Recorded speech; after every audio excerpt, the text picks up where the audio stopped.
Marshall skips away. Marshall skips away. Marshall's still going. Marshall's got Richards coming up outside. Now inside. Arsenal have gone through an entire league campaign without losing. Bennett and the Dragons win the grand final. Whips that one away, and Kane Williamson and his team now World Test champions. Welcome back to another episode of the TGIF podcast. Thank God it's footy.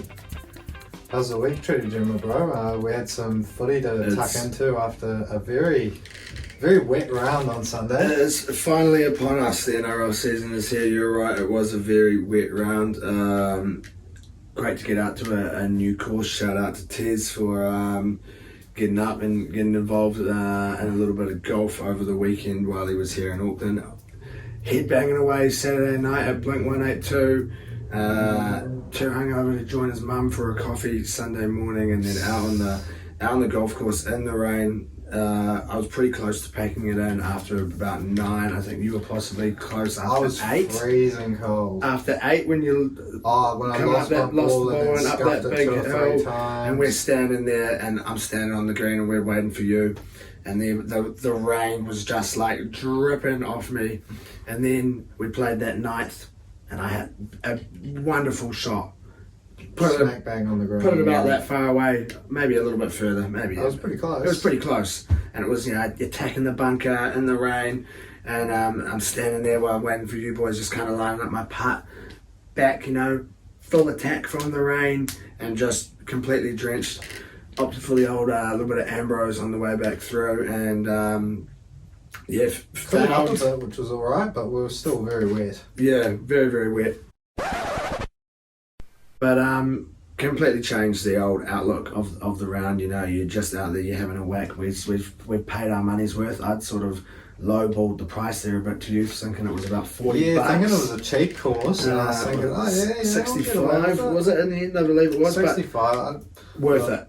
Lovely. It was a great course. I think would have been awesome in good conditions. Yeah, it was a good course and beautiful views. Beautiful views. It reminded me of playing up at Gulf Harbour, and I don't know what hole we were on, maybe the 12th, 13th.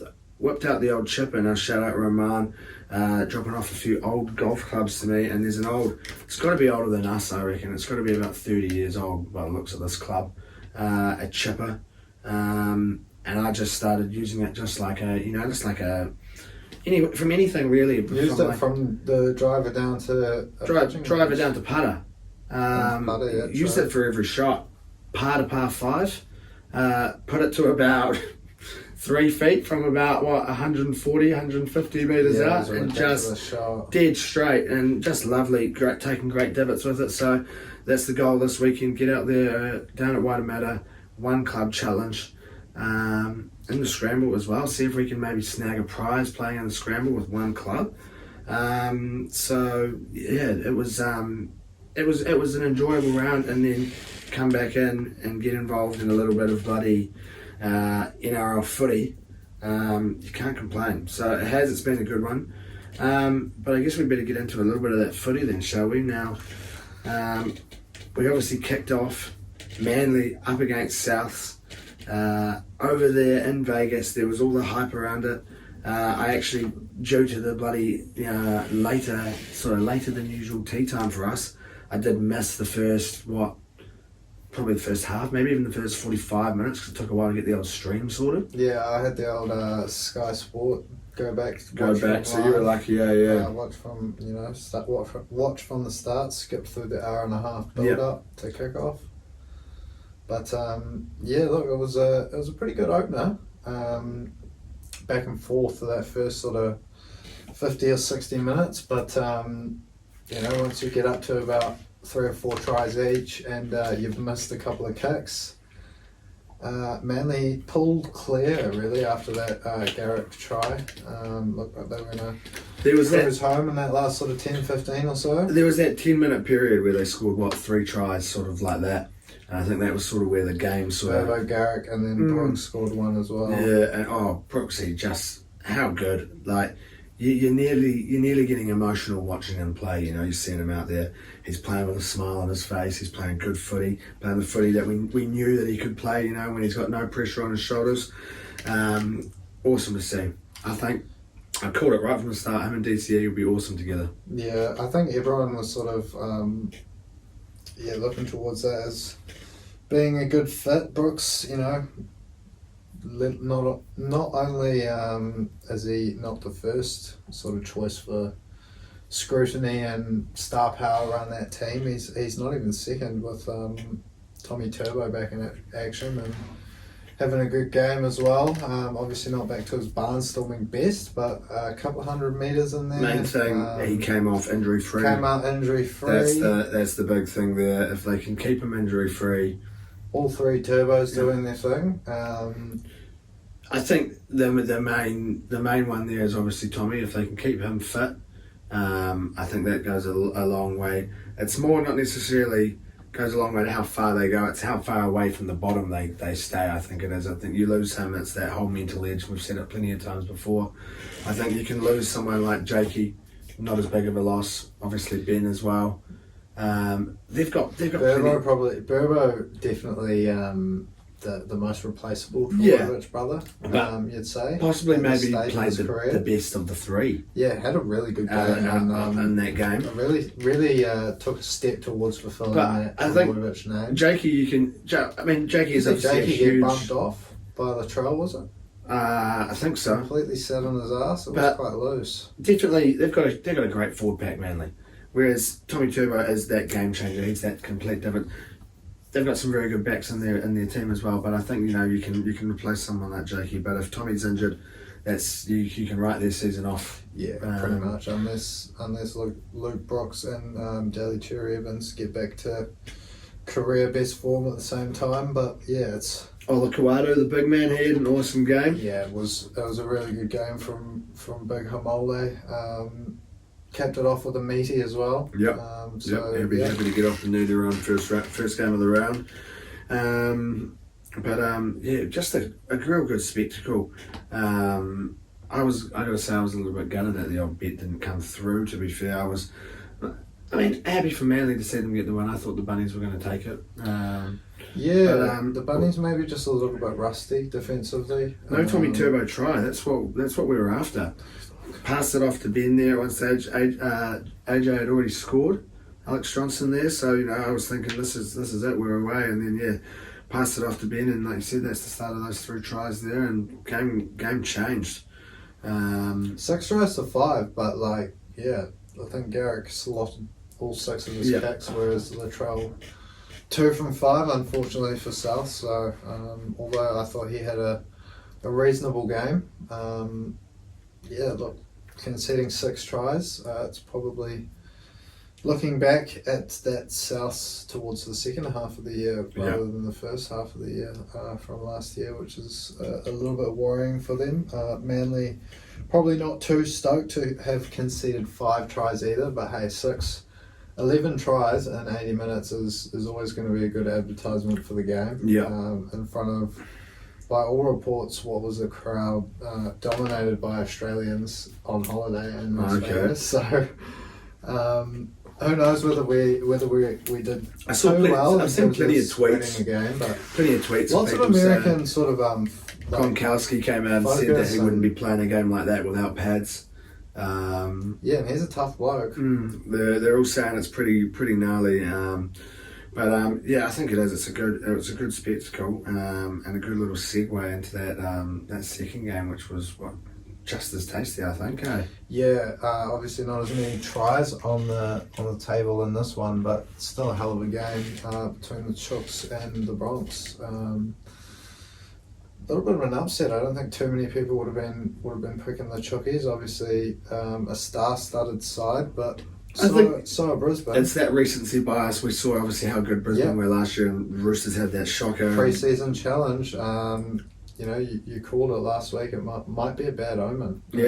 I did call it last week. I did say that I thought that this is the Broncos' year, and to go out there and they looked quite out of sorts. Payne Haas had a good game. Walsh looked good there in patches, but they had a few injuries as well. I think Piakura went down injured. Yeah, it's just a bit of a weird one. It was not the performance I expected to see from Brisbane, and yes, a couple of players from the Roosters, I think, probably stood up when they needed to. Obviously the big occasion playing over there in Vegas. Yeah, obviously Victor Radley had a pretty big game there in the middle. I thought he was back to his best, and then Tedesco showing a few touches of class, showing a few flashbacks to his formative years, but Joey Manu's probably got to go down as the old flick pass. The star of that show, the flick pass, little intercept try as well. He's an outrageous player. Yeah, it's gonna be a shame if we lose him to the other code, but you probably can't blame someone throwing the big bucks at the bloke, because you watch that on the big stage. It's pretty freakish stuff. Gotta love it. Reece Walsh, obviously, like you said, had his moments, got his try, but apart from that, I thought Brisbane were a lot flatter than what we saw of them last year. Maybe it was just the Chooks being really good defensively, up in their face. Ready for this time around. Obviously didn't have the best season last year, but look, if the Roosters can keep up that sort of form and performance throughout the year, I think you're looking at a top 4 side. And Brisbane, like, we know that they'll be there or thereabouts. They're not going to be far off the top 4, if not well and truly cemented in there. Roosters definitely improve on where they were last year. There's no doubt about it. I think you'd have I think you'd have to be silly to think that they won't improve on last year, unless they do have an injury crisis.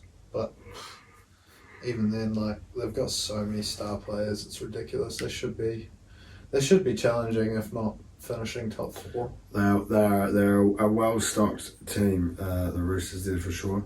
A little bit of drama, obviously, in this one. Spencer Lee and Ezra Mam, obviously, the old racial slur, never nice to see. And then he's sort of come out and said that they can see him at the hotel afterwards or something like that, which I thought was a bit of a rash comment. Yeah, I don't know what Spencer's up to, really. Hey, I'm not going to be not saying anything about Spencer. I think he'd absolutely deck me. So obviously he'd deck many people that are talking smack about him right now, but it doesn't seem to be cool by all reports what he's been saying. No, not at all though. And then to sort of double down on it, I think he also said in an interview, what's said on the field stays on the field, which is fair enough to a point, but when you're getting into racial territory, I don't know if that sort of saying holds. Yeah, it's that step too far, I like to think there. So, fingers crossed the NRL do come down hard on it if it's proven to be true. Heat of the moment, possibly the occasion. Heat of the moment. Got the better of him there. Got the better of the big boy, which is a shame, but it's a shout out to Ezra Man. Hopefully he's all good. Superstar shouldn't be taking comments like that to heart. If he can, obviously, hard to empathise, but look. It's definitely a dampener on the weekend there, that's for sure. Yeah, it's a buzzy one, and I think overall, see how the NRL go about it, if they can get any sort of footage of what happened, and if they do go hard on Spencer, then you can get that shit out of there. But overall, a pretty successful first hit out there in Vegas. Games of footy. Sort of saying before when they announced that, man, they're probably not the team to go over to Vegas. I was very surprised that they didn't take Penrith over, but then. But the way that they played, they've given it a good shout there, and I'm sure there'll be a few more people tuning into a little bit of league this weekend as they get back to our shores over here, playing in Aussie, playing here in New Zealand. And we start off, I'm assuming, I'm not too sure, we start off on a Friday, do we? No, Thursday. We do still get a bit of Thursday night footy. Beautiful. What is the lineup sort of looking there? So we got Thursday, Friday, Saturday, Sunday. One on a Sunday. Kind of nice depending on what you're doing on your Sunday. Yeah. Sometimes that can be good. But still the double Friday, that's ideal scenario. Newcastle up against Canberra. Bit of a, I don't want to say it's a bit of a step down, but not sort of doesn't have that ring to it. Like, Definitely not a game that they're going to be sending to Las Vegas. You're not sending this one to Vegas. Definitely not. Two sort of grafty Australian towns. One up the coast a bit in Newcastle, one sort of inland a bit down in Canberra, but a few superstars are out in play, namely Kalen Ponga for the Newcastle Knights, which would be good to see. The Dally M winner in action. Newcastle coming off, obviously, what were they, 5th last year when they were finishing? Yeah, thereabouts. Obviously, So, had a decent huge charge to end the season. Was it like 10 on the trot? Huge 9 on the trot? end to thing. Well deserved. Dally M, I think, as well, over Sean Johnson. I said it there at the end of the year. I say it again now. Huge run at the end of the season. Completely turned the team around.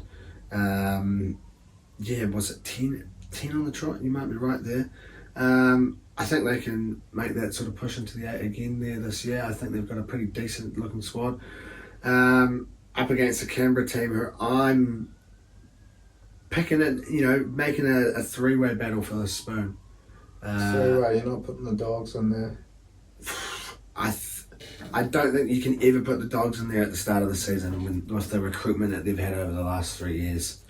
They've managed to get these players. You've got to give them the benefit of the doubt for a few weeks that they can turn it around. Obviously, there was that season, that first sort of season when they did strengthen quite a bit. And I think they had a similar run to the Tigers, had a big run to start the season with no wins. You're not giving the benefit of the doubt to a team that's 7 on the trot losses. But Doggies, who do they play? Para. They lose to Para first game. You're giving them the benefit of the doubt.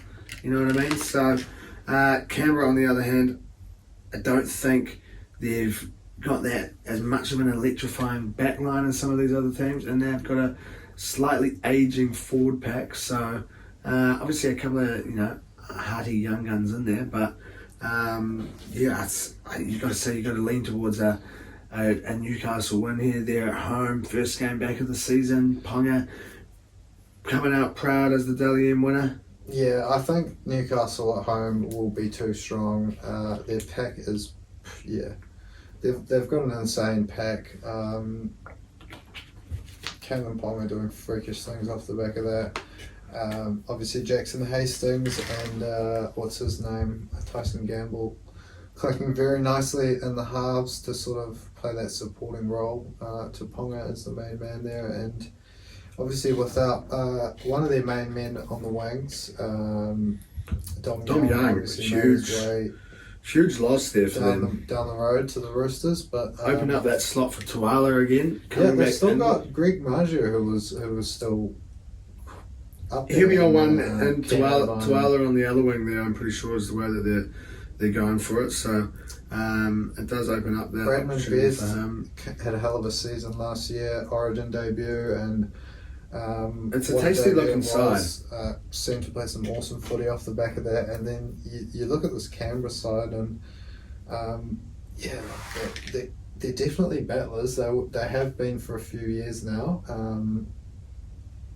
punching above their weight, probably for a number of years. Particularly with that finals performance, qualifying for the finals last year, and the grand final run they had the other year. Not too many expecting them to do so, but Jackie Whiten moving on to new pastures at South there. It's going to be hard to see them troubling the top 8. No way! They're nowhere near it. I don't think Canberra. Kind of sucks for them. They'll be dragged down, as you say, into a spoon battle by I guess everyone's predictions. But potentially you got to give them the benefit of the doubt for a couple of weeks. See how they go. But them on paper compared to the Doggies on paper, the Doggies should roll through them. Exactly. I think they've got a team. They've got a team like the Dragons and like the Tigers, Raiders. Don't really have enough of the names in there to do the job. Don't seem to really have the pull to get the big names down to Canberra, but look. sticky. He's always got a plan. We'll have to see how they go, but yeah, it's hard to see Newcastle. I guess not turning up for this one. Yep. First game of the season at home, Thursday night, should be a good crowd for them. What are you picking here? Sticking with my guns, I'm going for Knights 13 plus into Bradman Best and Big Tyson for result across the try line, $20.04. It's a nice little bet. We'll see how it goes. I'm picking a slightly closer one. Maybe a bit of a slippery night, a little bit of rain about. Newcastle just to get that 1-12 victory margin. Ponga's going to be a try scorer on the night, and that's going to get you $5.99. Yep. Nothing too outrageous, but just a couple of nice little start for the week. Yeah, exactly. Keep things nice and simple. Build into it later. Obviously, we both came away with no wins. You had a slightly dodgy win there. I had a win in terms of my account. Your betting account, but I wrote it down. Not how we planned it to be. So announced it wrong on the pod, so can't really claim that. We're both technically 0 from 2, so we got some work to do early doors, but that'll lead you into your Friday night footy back here. Really, probably the type of game we should be going to, first game of the season here in New Zealand. But the Wars up against the Sharkies now. It's sort of, is it going to be maybe the start of the second season syndrome maybe for the Wars? You know, that first proper home season back, everyone back on the train, maybe doesn't have the hype around it this year. Maybe there's a few people that sort of fall off that bandwagon a bit, maybe been swayed into another sport. There's been some good Super Rugby has kicked back off, recently. I mean, I watched my first game of rugby that I enjoyed on the weekend there in about 5 or 6 years, mine and Pacifica up against the Drua. So maybe people falling off the bandwagon. Is it the start of a second season syndrome, or is this the year that the Wires go out there and finally make it their year? Yeah, look, I think it's you're going for one extreme or the other. I'm thinking we're sitting somewhere in the middle. Somewhere in the middle. It's probably, I think the Warriors, at home they're going to be tough to stop, but still yet to really show that they can sort of hang with those big boys.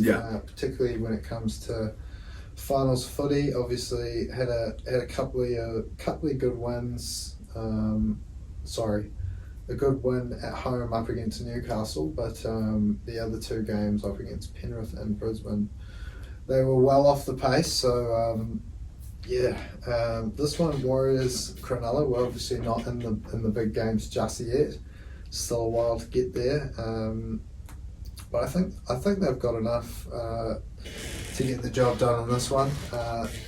Potentially tough to pick, if the Sharkies can turn up with their best, they've certainly got it in them. But at home, I reckon the Warriors, they probably do still have a little bit of momentum. Everyone, particularly if it's going to be a good night weather-wise. You'd like to think first game back of the season, you're going to get a good crowd. It's a Friday night. People have knocked off early. They've gone down to the pub. They've had a few brews.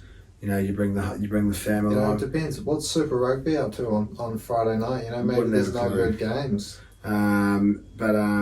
It should be a big crowd. Should be a pretty easy, I don't want to say easy, but pretty standard run out there for the Wires, I think. But I think, what was it, like 40, nearly 50 points to 12 or 14 or something last time they played the Sharkies. Wouldn't have a clue. It was an absolute drubbing. So we saw how they played at home last year. I think it's something pretty similar. I think they win just about every game at home, unless they come up against a Brisbane side or Penrith side that turns up with the right attitude on the night. Round 21. I don't actually think it's here. Is it here? No, it is here. Round 21, they'll lose at home. Tigers at Mount Smart. I'm telling you now. 28-26. Okay. 28-26. Look at it and see what the futures market is. Probably not too many futures markets on that game just yet. No, not just yet. But I think that's a good call. They probably do win nearly every game at home this year, I'd say, the Wires. a team full of double barrels. They haven't even managed to fit one in there this week. See, Chanel Harris Tavita, CHT, not involved. In the reserves. Not even in the reserves. I just saw a little video of the squad before. I don't even think he's in the reserves. He's just a reserve grade. Possibly, yeah, which is an unusual one. He didn't play footy last year, so potentially Played a little bit rough. Played bloody good in what I've seen so far of him, I think, in pre-season. Really, yeah. A team full of double barrels. Is this the year? Do they start off with a big win? We've both gone fairly similar in this one here. Yeah, double barrels. You got to get them involved. You do. You've gone Warriors 13 plus into RTS there. Yep, $6.48. Yep. I've just parcelled a little bit of extra double barrel. Yep, double it up, double barrel. Double barrel, exactly. Chuck AFB on top of that, $22.98 for getting the big boy involved as well. Definitely adds a little bit of meat to the bet there, so it could be one of those ones where we both come away happy. Your second game of your Friday, now this is a banger of a game. Melbourne up against Penrith. Now this is possibly maybe the other game that could have gone over. You know, if they had another couple of teams that could have gone over, it probably would have been. I'd say this is the Melbourne game that and Penrith. This is the game that you'd take over there if you'd played a third.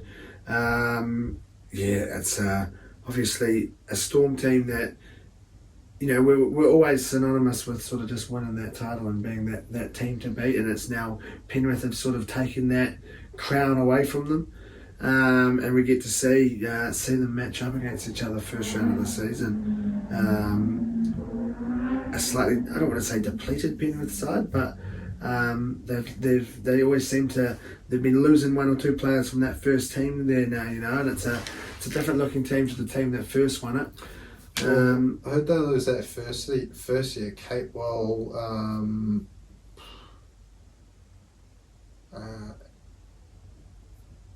I can't think back that far. I wouldn't have a clue.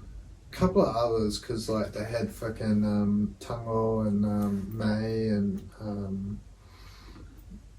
Taruva and all those boys come through. But obviously last year losing Appy, going back, doing it again. This year they've lost Critter. Next year it'll be Luai. So slowly getting pulled apart, that team of local juniors. But 3 in a row. It's hard to go past them going 4 in a row at this stage. When you look at their team on paper, you just, you know, there's probably 3 or 4 names that do that, none other than Nathan Cleary. But Melbourne, obviously a team that have also been a giant of the game in recent years. So hopefully they can bring their best to this one. Pappenhausen, he joins the other 3 guns in the spine to round out a tasty looking Harry Grant, Jerome Hughes, Munster, Pappenhausen combo there in the spine. Tommy Turbo 2.0 there, old Pap, another player. We just want to see him stay fit. We want to see him injury free. He's a freak. To be fair, he was looking just as quick in the pre-season challenge as he was. Still very, very young. So that helps. He heals up that little bit better, you know. So he's a freak of nature, Pap. He's played that, can do some unreal things on the footy field. So yeah, definitely a player you want to see stay injury free, and if they do keep him fit, adds that extra dynamic to that spine there that you're talking about. So 100%. I think this should be a really tasty matchup. How many years is it that Melbourne haven't lost a round 1 game as well? And Ivan Cleary, I don't think, has lost. Well, they lost last year, did they not? Did they lose round 1 last year? They did too. After the World Club Challenge loss, so I was going to say they'll be hungry to bounce back this time around after losing the big run over there in England. But look, that Melbourne win streak, it's like 22 years, however long Bellamy's been there. Something outrageous, yeah. So plus maybe 1 or 2 more years. Do we see it toppled? It's a huge challenge. I see you've gone back to one of your favourites. I've gone back to one of my favourites now.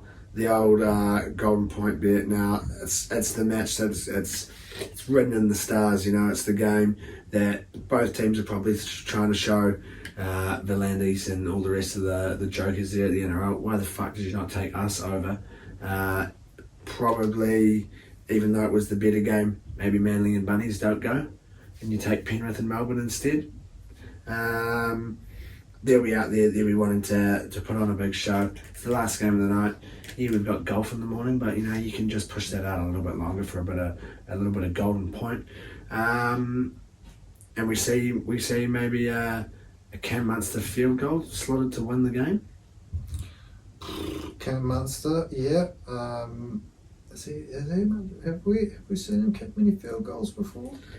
He seems like the kind of dude that's never done it before, but he'll step up and type of dude to do it in a game like this. Yeah, you know what I mean. Penrith. And if we're seeing this winning streak continue, very wrong with that. If we're seeing this winning streak continue, it can't be Nathan Cleary who kicks the field goal. So Cam Munster was the next name that came to my mind. So that's the way I'm going. Yeah, golden point, $15, nice and easy. Yeah, it's a good bet. I think it's a good shout to go to golden point this one, and we can both come away winners potentially. Although I think mine has to be within 80 minutes. Yep. Penrith 1-12 into both wingers into Ruba to cross the try line. 14.71 you're going to get for that one. Yeah, maybe hard to get the close margin and both wingers to score, but I think it's that sort of game where Penrith aren't going to be going straight through the middle of the Melbourne side too often. I don't think round one, but yeah, I guess that's what I brought to the table this week. Yeah, nothing wrong with that at all. 1-12 into both wingers. It rounds out, as you say, your Friday night. Yep. An extra late one if things go to plan. An extra late one rolling into a bit of golden point. You get up your Saturday morning, you go out there and you shoot 5 or 6 shots under your handicap, and you get out. Using just the chipper. Just the chipper, yeah, ideally. I'm just talking anyone in general. You go out there, you're a golfer and you play off a 3. You go out there and shoot 3 under par. You're playing off a 34, you go out there and shoot 28 over par. But you shoot 5 or 6 under your handicap, you walk away happy, you win a bit of money and you scramble, and you get yourself involved in a little bit of Saturday footy now. Parramatta up against the Doggies. That's your first game there for your Saturday, your standy Saturday, not a Super Saturday just yet, just a standy one. Super if you've shot 6 under your handicap, but only standy if you've only got 2 games of league now. Nice easy one there for the Eels to start the season.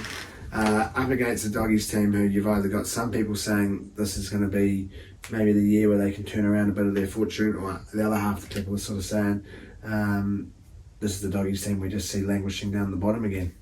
Yeah, it's hard to pick with this Doggy side. Obviously, picking up the big signings, Crichton's obviously front and centre of that, but who else have they got joining? Blake Taff is going to be involved. Yep.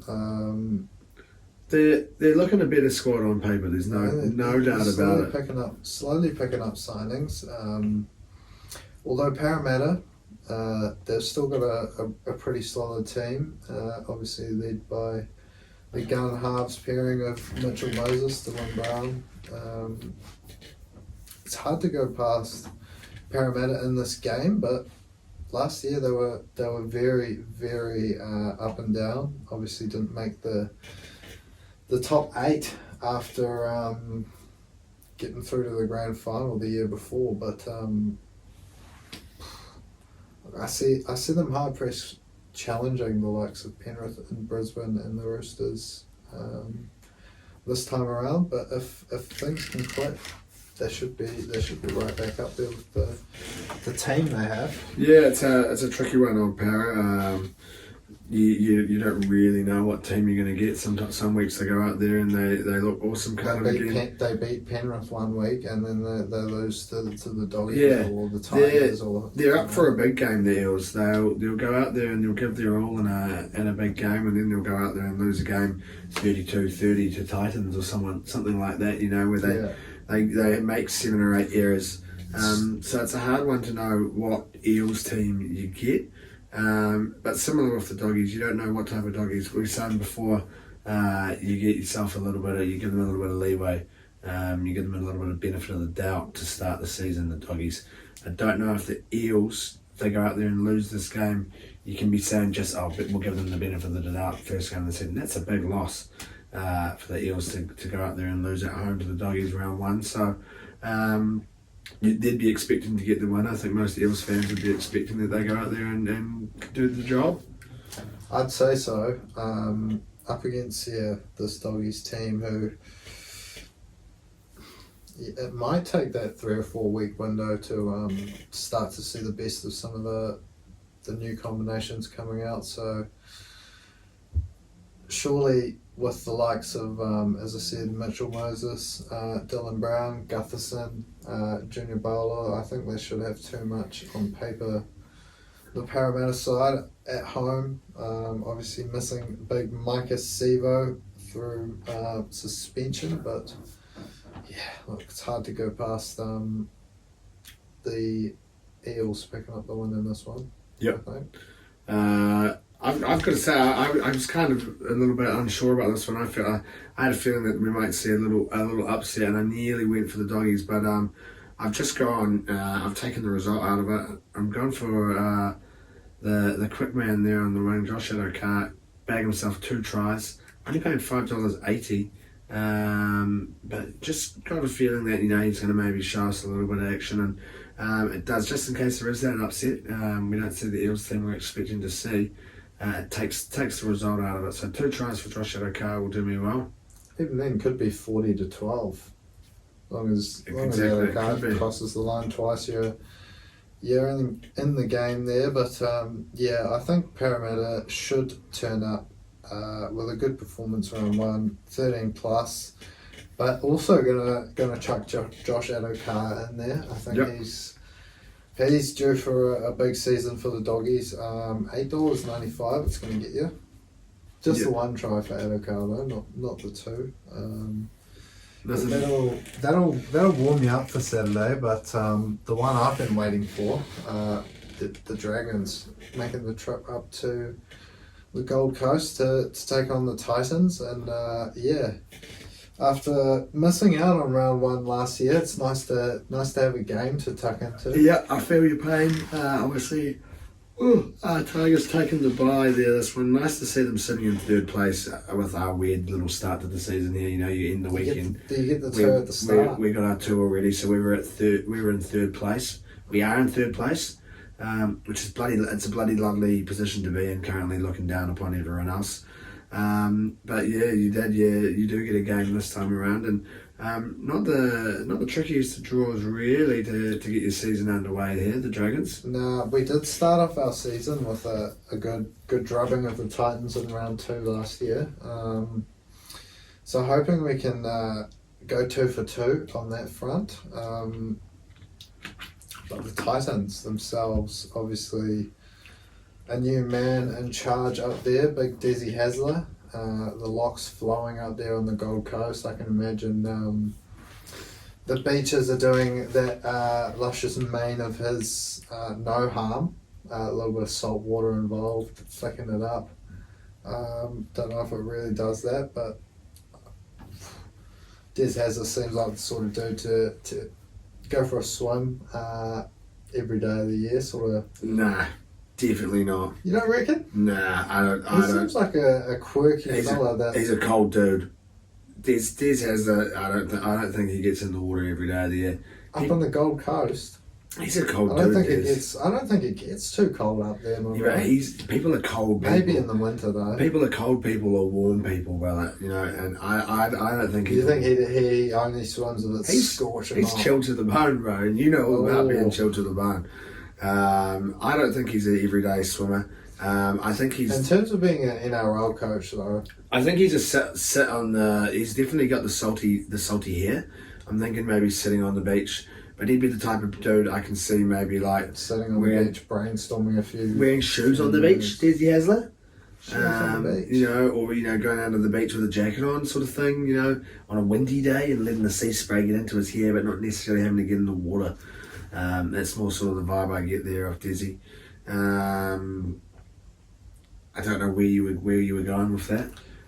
Just saying that new man up there in the Gold Coast, getting himself into a new lifestyle. Yeah. He loves the beaches, obviously.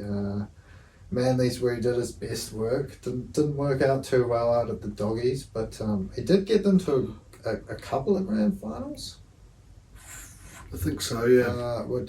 Obviously they definitely take that at the Doggies at the moment. Yeah, 100%. So if the Gold Coast can get anything like that out of them, they'll be happy to go along for the ride. But interesting to see how that folds out. If he can get the best out of the likes of Big Dave Fafita, Big Tino, Brimson, Campbell, they've got a hell of a lot of talent there. It's just rounding it out with Kieran Foran can stay fit enough to lead the side around all year. I think Desi and Foran linking back up should be pretty good for the Titans. But we've also got a new coach, a couple of new signings as well. Don't know if Leilua has been named, because I haven't seen any team lists. Been sanctioned by the NRL, but it doesn't look like it. No, not involved. No, Leilua to start. Obviously, some like drunk driving charge or something. Liability. Some rugby league, thing that happens. That leagues do. Yep. But yeah, back to the Dragons. New coach, Flano at 6. Sort of looked to have free Ben Hunt up a little bit in that Tigers game to get himself involved with a couple of meaties. And if Moses Sully can bring anything like he did that night, we should be and with a good shout at least. But yeah, look, it's hard to be too positive about the Dragons, but you got to go into the season with a little bit of hope.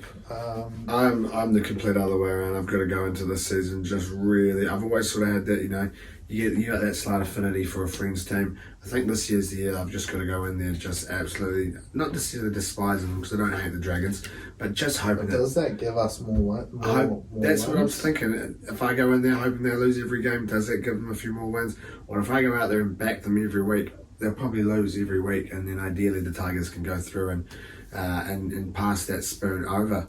To start off with, I'm going anti-Dragons. We're going to test it off. I'm backing the Titans. They're at home. Just a nice little close one, a 1-12 win, and Ravalawa to get himself a try, as well as Philip Sami. It's $12, so nothing too extravagant just yet. But probably two of the more likely try scorers as well. Swinging the way of the old Titans there. Yep. I'm going back to an old favourite myself, Dragons 13+. See how much it breaks me in or loses me. More than likely loses me over the course of the season. But 660, it's going to net me this week if it comes off. I guess you trade that for losing $1 at this stage. Yeah. See how it turns up at the end of the season. There we go. We'll do a separate tally on that one as well. Yeah. To see how that goes for the punters. See how we go come the end of Saturday, but that'll get you into a little bit of Sunday footy action. The Finns up against the Cowboys. First Cowboys derby, first Queensland derby of the year. We saw plenty of them last year. Adds that little extra, a little bit to the league now, having that fourth team involved there. It should be a bloody good game, I think, for your Sunday up there in Queensland. Yeah, you gotta love these derby games. Obviously, fuck tons of them involved when you get in around those Sydney clubs. But yeah, now we've got the fourth Queensland team involved. First of the year. Dolphins at home at Suncorp, are they? Is that still going to be the jam? I would assume so, yeah. And a big round one Queensland derby up against the Cowboys. Obviously, no game there for Brisbane this week at Suncorp Stadium. Big home game. Now, big loss for them obviously last week. Hitting with a huge injury there, and that was that the week before even. Yeah, I think it was. Well, I think it was. Yeah, the previous week. Losing Gilbert there. Yeah, heartbreaking for the bloke after being ruled out with another season-ending injury. That's right. We spoke about it last week, didn't we? Which does suck. So unfortunate for him. But yeah, a couple of other new faces that have made the trip from I guess down the road. However you look at it geographically. The Brisbane Broncos pair of Herbie Farnworth and Thomas Berglund set to run out for their first game in their new colours, which will be good to see for Dolphins fans. Yeah, I think two big losses. I think for Brisbane there. Yeah, two of their better players. That's a huge end there for the Finns, and they'll be looking to get right involved in a Queensland derby. Up against a team probably shocked a lot of people last year, I think, the Cowboys, but the opposite way to the way that they'd shocked people the year before. Exactly, that's the thing. It's hard to tell. That second season syndrome, bro. It's hard to tell where the Cowboys really sit because, like, I obviously had a bit of bias, a little bit of a soft spot towards the Tigers, but the year before, I picked the Cows to be up there for the spoon. Yeah. If not winning it. And they go out and they come, second or third? Yeah, just Tony Payton did wonders. And then last year you think, oh yeah, they'll probably push on, they might be, have a chance of having a crack at that minor premiership, having a good run in the finals again. They've got a young team and they didn't even make the finals. Hard to tell where they sit because it's probably where everyone had them for that first season, and then their performances last season would have been where they had them off the year back before of that, year of that. But whether we see another bounce back or whether that trend sets in from last year's performances, I think Toddy Payton might have had them running up that big hill he had them running up the year before. That was obviously front and centre of those headlines, but another big year to turn it around for the Cows. They had Scotty Drinkwater playing some awesome footy towards the back end of last year, but interesting to see how the Cowboys go. I honestly couldn't tell you where I'd expect them to finish up. It's a tough one. I'd say either of these teams are making the 8 somehow. There's just not enough spots for everyone to get in there. But I see that we're both going pretty similar this week. We're both going for the Finns to take out that first Queensland derby. I think Wayno's got it in the bag.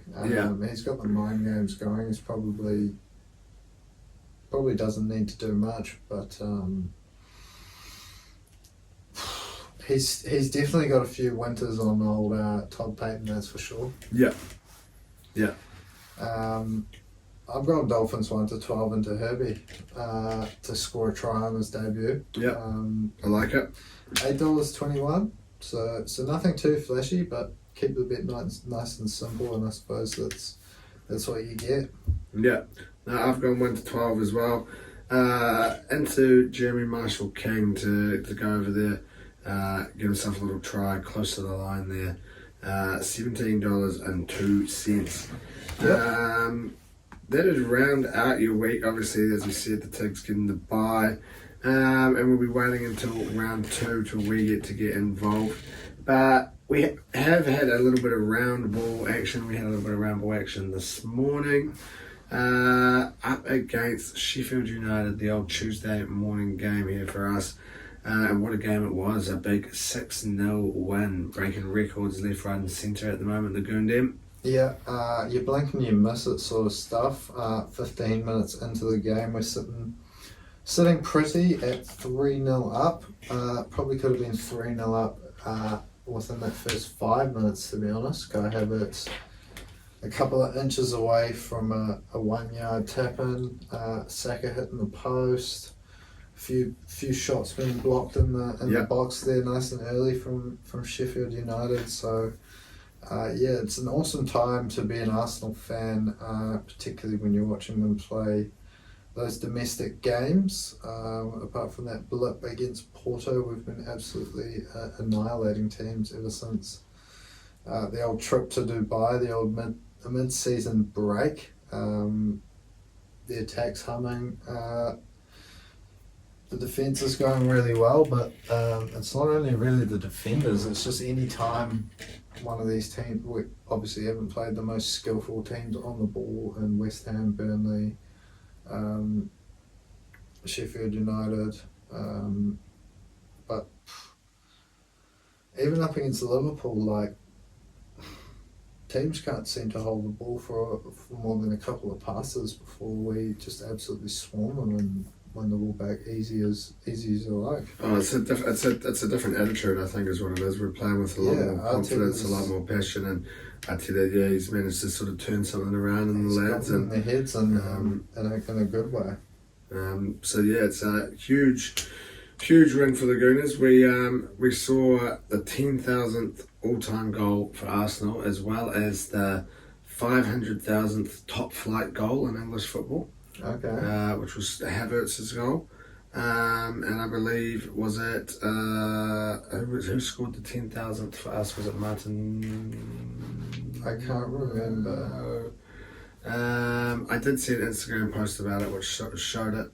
Not good to see him limping off there with injury, having to be helped off the field, Martinelli. Yeah, not good at all. So I haven't seen anything else there. Obviously, Trossard coming off the bench, he's a player that we probably see come in and take that starting spot if he is missing there, Martinelli. But no, not good to see him injured. But just good to continue this goal scoring form and get another clean sheet. Goal scoring form, was it six different goal scorers, including a Sheffield United player there. Unfortunately, Saka couldn't keep his personal streak alive, but amongst the assists, and I believe assisted the own goal, so I guess that's sort of almost half a goal there. Yeah. But yeah, nice to see a few different scorers on the sheet. 6 different goal scorers, 6-0. Couldn't ask for a better run of form going into this game against Brentford.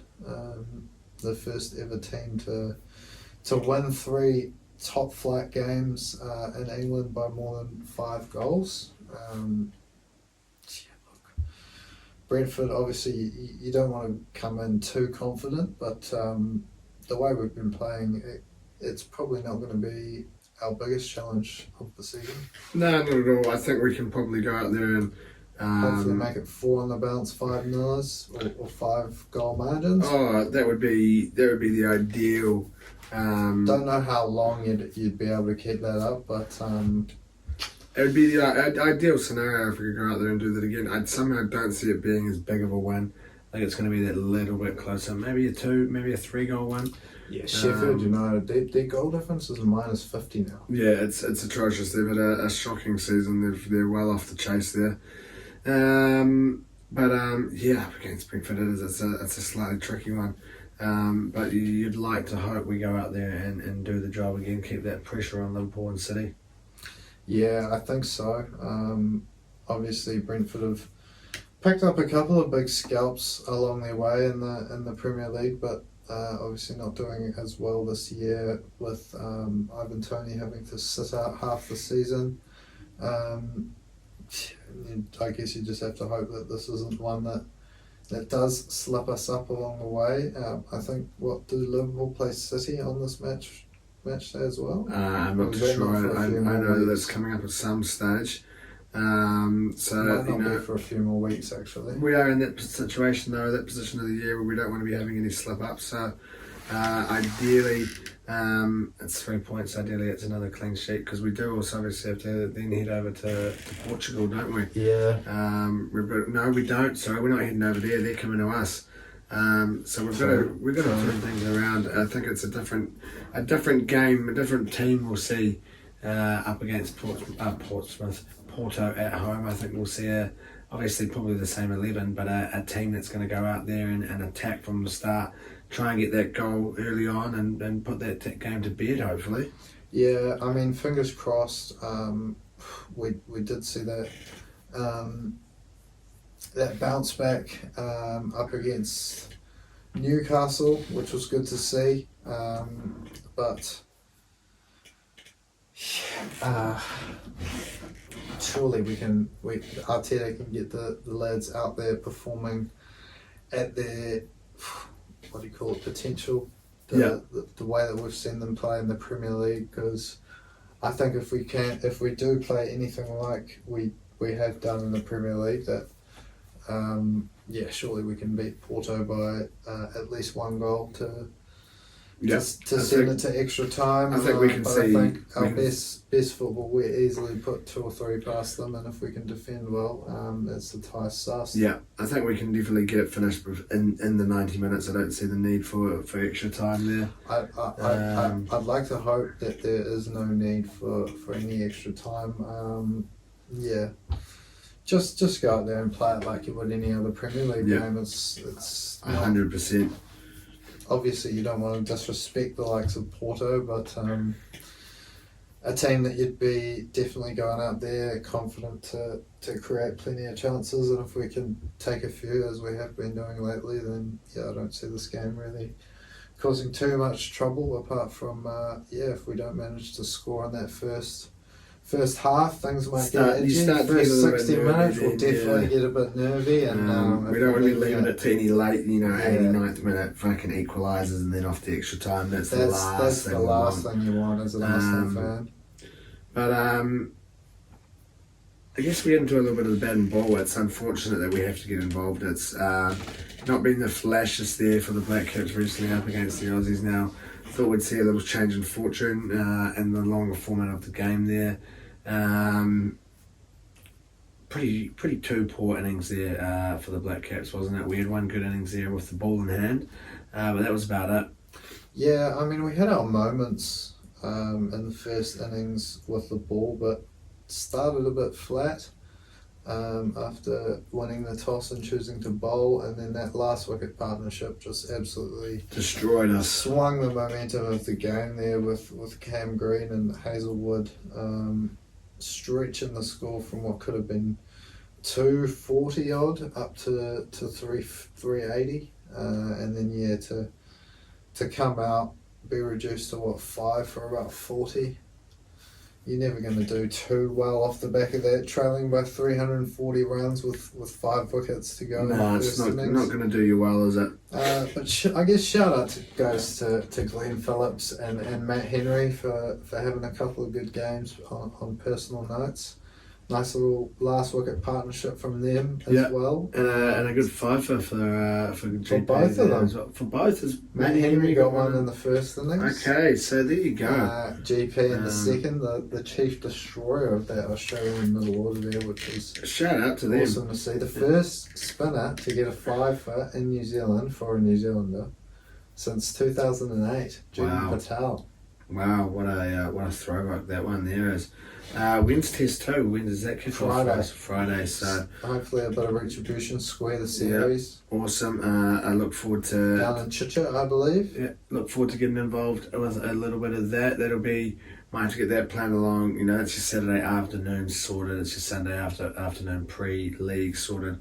So plenty of sport to get yourself involved with over the weekend there. And hopefully you can get involved in that, coming away with a nice little King of the Oche win now. Obviously last week, as always, we didn't manage to get the win there in the old King of the Oche. And we saw the end of MVG's winning streak there. Now, I'm having a slight mind blank here. I believe it was... I saw him come out and stick up for Luke Littler in an interview. Yeah, he did. He was sort of... telling the media to sort of get off Luke Littler's... not so much get off his hype, but, give the poor bloke a break. Pretty much, yeah. Let the lad just be a kid. He's only fucking 17 years old, supposedly, allegedly. Yeah, exactly. Who knows? To prove the fact he's so young, but so he claims. But no, we did. We saw the end of MVG's winning streak there in the Premier League. We saw the Asp take out Rob Cross in the final there, who's been playing some good darts over the little bit while. Asp has found a bit of form again. So, excuse me, good to see him playing well. But we also had the FA Cup of Darts, the UK Open on over the weekend now. First things first, we got to see Hopai Puha lead the way there on the main stage, first game on the main stage. Tuned in there early dawn the other day, not that early, but still late, I guess, more or less, 1 o'clock in the morning. Taking the win there up against Jelle Klaassen, 6-4. Couple of little nervy moments there, but then he came away with it real good at the end. So awesome to see Hope's getting a win there, pocketing $1,000 prize money to add towards that Order of Merit. But unable to make it past the second round, coming up short against I can't remember off the top of my head now who it was he played. I know that the winner played Kevin Deutz, but I can't remember exactly who it was that he played, but not making the win. Shout out to Dimmy though, Dimitri Vandenberg, taking the final up against Luke Humphries. Now we saw some upsets along the way. We saw MVG lose to Mensa. We saw Gezi lose early doors. We saw Rapid Ricky Evans making it all the way into the last day. So a couple of little upsets, but a final Vandenberg up against Humphries. Coming down to a really tight one. Vandenberg missing, I think, 5 or 6 match darts. And being ahead of Humphries by a few legs, I believe. Ended up getting booed at by the crowd there in the final. But it was all on. But shout out to him. I'm sure that'll be good for him. Obviously, I've got that slight affinity. That's the first proper good set of darts I bought were his darts. So my first 180 were hit with Dimitri's darts. So shout out to him. But we do have a bit more Premier League action this weekend, or this Friday, sorry, and I have got another King of the Yoki for you. Now I've got your winners down there, but I haven't actually told you who they're beating. Now you start off with a win there for Humphries up against Gerwin Price, probably the tightest one out of the lot, this one, so probably as always you lose with the first one, but we'll be crossing our fingers Luke will get the win there. You've then got Michael Van Gerwen to get the win up against Rob Cross. Hopefully he can turn his form around. I've then gone for the Littler to come up against last week's winner in the Asp and take the King of the Yoki. Finished off with Michael Smith. Should be a nice easy win there up against Peter Wright, still sitting there bottom of the table. $1,462.50. That's for a $10 bet, so $146.25 is your odds. Nothing wrong with that whatsoever. That'll be a lovely way. Yeah, it's a good way to kick your weekend off well and truly. That's probably it from us. We're slowly making our way back into a little bit more meat in the episodes now that we've got a bit more footy to get into. As always though, if you've made it this far, thank you for listening, tuning in, however you may do. Remember to give us a like, a 5-star, a comment, give us a subscribe on your social medias. Enjoy your week ahead. Enjoy the return of the footy. If you're having a punt, do so responsibly, and hopefully we'll see you here next week. Yep, sounds good to me. We'll see you then. Ciao. Marshall skips away. Marshall's still going. Marshall's got Richards coming up outside. Now inside. Arsenal have gone through an entire league campaign without losing. Bennett and the Dragons win the grand final. Whips that one away, and Kane Williamson and his team now World Test champions.